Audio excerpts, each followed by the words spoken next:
नमस्कार साथियों, मैं रामलाल चौधरी अपने YouTube channel Indian polity with Ramlal Chaudhary पर आपका हार्दिक स्वागत करता हूं। दोस्तों, आज हम भारतीय संविधान एवं राज्य व्यवस्था के एक महत्वपूर्ण टॉपिक पर चर्चा करेंगे। हमने पिछली क्लास में भी संविधान की अनुसूचियों के बारे में चर्चा की थी और उस क्लास में हमने अनुसूची 1 से लेकर के अनुसूची 8 तक अध्ययन किया था। आज हम अनुसूची संख्या 9 से लेकर के अनुसूची संख्या 12 तक का अध्ययन करेंगे। ये अनुसूचियाँ कब कब संविधान में जोड़ी गई, इनके लिए कौन सा संशोधन हुआ और इनमें किन चीज़ों का उल्लेख है, इन सभी बातों पर हम आज इस क्लास में चर्चा करेंगे। तो हम बात करते हैं 9वीं अनुसूची। 9वीं अनुसूची में है भूमि सुधार और जमींदारी प्रणाली के उन्मूलन से संबंधित राज्य विधान मंडलों और अन्य मामलों से संबंधित संसद के अधिनियम और विनियम। तो 9वीं अनुसूची में भूमि सुधार से संबंधित विषय सम्मिलित किए गए हैं। जब भी अनुसूची शामिल की गई थी तो उसमें 13 विषय थे और वर्तमान में 284 विषय हैं।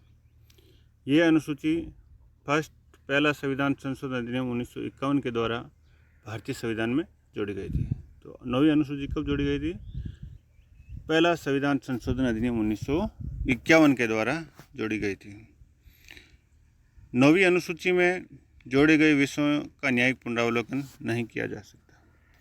9वीं अनुसूची में जोड़े गए विषयों का न्यायिक पुनरावलोकन नहीं किया जा सकता, अर्थात इन्हें न्यायपालिका में चुनौती नहीं दी जा सकती। 9वीं अनुसूची में जितने भी विषय सम्मिलित किए गए हैं उन विषयों को न्यायपालिका में चुनौती नहीं दी जा सकती, अर्थात ये अनुसूची अनुच्छेद 13 का क्या है? अपवाद है। अनुच्छेद 13 न्यायिक पुनरावलोकन की बात करता है और ये अनुसूची है, अनुसूची संख्या 9, वो न्यायिक अनुच्छेद 13 का क्या है? एक अपवाद है। भूमि सुधार कानून इसी अनुसूची से संबंधित है। जो भूमि सुधार कानून है वो अनुसूची संख्या 9 से संबंधित है। कौन सी अनुसूची से संबंधित है? अनुसूची संख्या 9 से संबंधित है। अब हम बात करते हैं अनुसूची 10 अनुसूची है दल बदल विरोधी कानून। 10वीं अनुसूची में किस बात का जिक्र किया गया है? दल बदल विरोधी कानून का। दल बदल के आधार पर संसद और विधानसभा के सदस्यों की निर्भरता के बारे में उपबंध, इसे दल परिवर्तन रोधी कानून भी कहा जाता है। अगर कोई संसद का सदस्य या विधानसभा का सदस्य अगर दल बदल करता है तो उसकी सदस्यता समाप्त हो जाएगी, इस बारे में 10वीं अनुसूची में कहा गया है। और ये 10वीं अनुसूची संविधान में 52वां संविधान संशोधन अधिनियम 1985 के द्वारा जोड़ी गई थी। 52वां अमेंडमेंट हुआ था और वो अमेंडमेंट हुआ था 1985 में, और इसी अमेंडमेंट के द्वारा ये अनुसूची संविधान में जोड़ी गई थी। अब दल बदल विरोधी कानून कैसे लागू होता है और किस प्रकार इसमें इनके ऊपर कार्रवाई की जाती है, इन सभी बातों पर हम चर्चा करेंगे। दल बदल के आधार पर योग्यता निर्धारण करने की शक्ति संबंधित सदन के अध्यक्ष तथा सभापति को है। अगर विधानसभा का मामला है तो विधानसभा के अध्यक्ष को इसमें निर्णय करने की शक्ति प्राप्त है, और अगर लोकसभा का मामला है तो लोकसभा के अध्यक्ष को इससे संबंधित विषय पर चर्चा करने का या इससे संबंधित जो भी निर्णय लेने होते हैं उन निर्णय लेने की शक्ति उस सदन के अध्यक्ष या सभापति के पास होती है। जैसे कि आया राम गया राम, जैसे एक पार्टी में आया दूसरी पार्टी में गया, और ये मामला सबसे पहले हरियाणा में आया था, और इसीलिए इससे अनुसूची को हम आया राम गया राम से भी मानते हैं। हॉर्स ट्रेडिंग भी कह सकते हैं। हॉर्स ट्रेडिंग का संबंध किस अनुसूची से है तो हम बात कर सकते हैं अनुसूची संख्या 10 से। जब 10वीं अनुसूची जोड़ी गई थी 52वें संविधान संशोधन द्वारा, तो 52वें संविधान संशोधन द्वारा ये प्रावधान किया गया कि 1/3 से कम सांसद या विधायक, जब 52वां संविधान संशोधन किया गया था, 52वें संविधान संशोधन द्वारा ये प्रावधान किया गया कि 1/3 से कम सांसद या विधायक दल बदल करते हैं तो उनकी सदस्यता समाप्त हो जाएगी। अगर किसी भी पार्टी के 100 सदस्य हैं और अगर उनमें से 33 सदस्य, 1/3 का मतलब 33 से कम सदस्य अगर दल बदल करते हैं तो उनकी सदस्यता क्या हो जाएगी? समाप्त हो जाएगी। तो जो दल बदल करने वाले सदस्य होते थे वो कहीं ना कहीं 1/3 से ज़्यादा अपनी संख्या को जुटा लेते थे। तो इसी जुटा लेते तो इस संबंध में वापस एक अमेंडमेंट किया गया था और वो संशोधन किया गया था 2003 में। 2003 में संशोधन हुआ था 51वां संविधान संशोधन अधिनियम, और इस संशोधन के द्वारा ये प्रावधान किया गया कि किसी दल के 2/3 से कम सांसद या विधायक दल बदल करते हैं तो उनकी सदस्यता समाप्त हो जाएगी।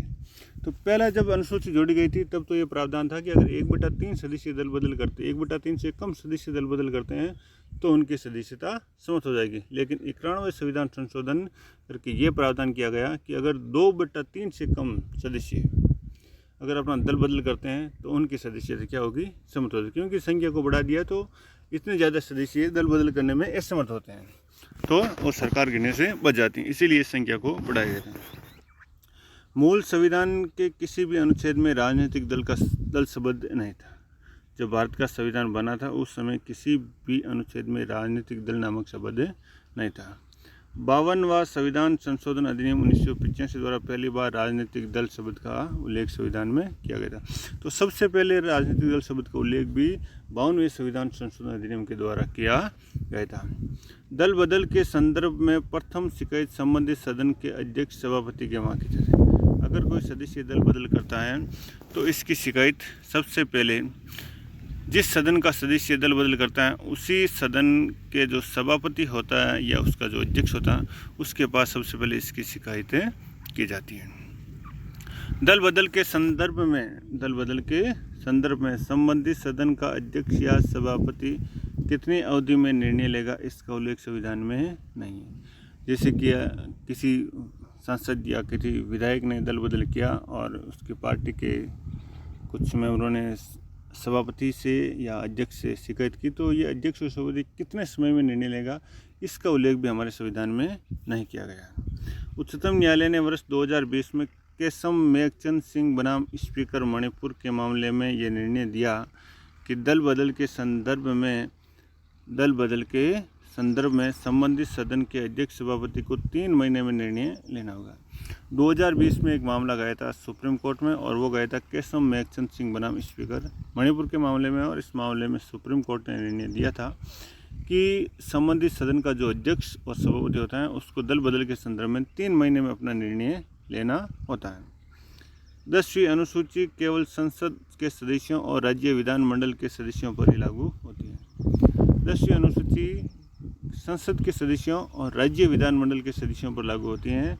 पंचायती राज संस्थाओं व नगर पालिकाओं के सदस्यों पर लागू नहीं होती। जो स्थानीय स्वशासन में जो पंचायती राज और नगर पालिकाएँ आते थे उन विषयों पर उन सदस्यों पर 10वीं अनुसूची लागू नहीं होती है।